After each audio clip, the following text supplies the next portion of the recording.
Magandang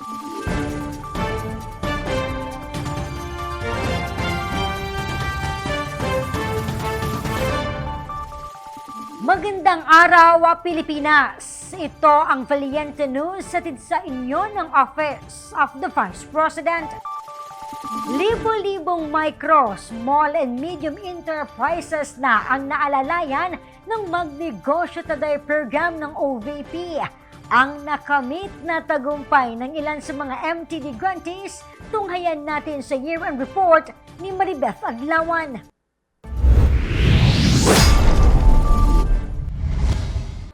Isang malaking tagumpay para sa tanggapan ng pangalawang Pangulo ang paglago ng mga negosyong sinimulan ng mga Pilipinong naging bahagi ng programang Magnegosyo Today.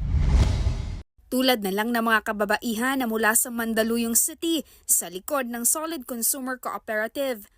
Dahil sa natanggap na 150,000 pesos na livelihood grant, mas napalawig pa ng organisasyon ang kanilang operasyon, ang paggawa ng liquid detergent, fabric conditioner at iba pang cleaning products.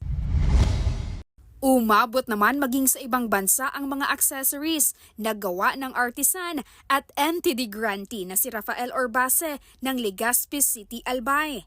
Kakaiba ang kanyang mga likha dahil sa materyales na gamit dito ay mga bagay na madalas ay hindi pinapansin ng karamihan tulad na lang ng beach stones, kahoy at mga basag na bote.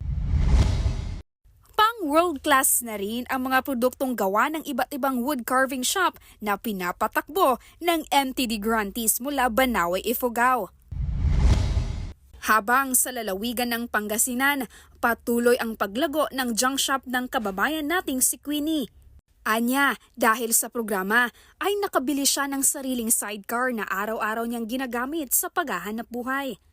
Base sa datos, noong buwan ng Nobyembre ng nakaraang taon, umabot na sa 35 organization at mahigit 3,000 individual ang naalalayan ng OVP Magnegosyo Today program.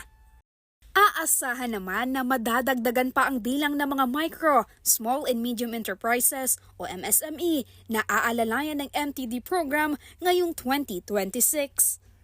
Ako, si Maribeth Adlawan at ito ang Valiente News Year-End Report.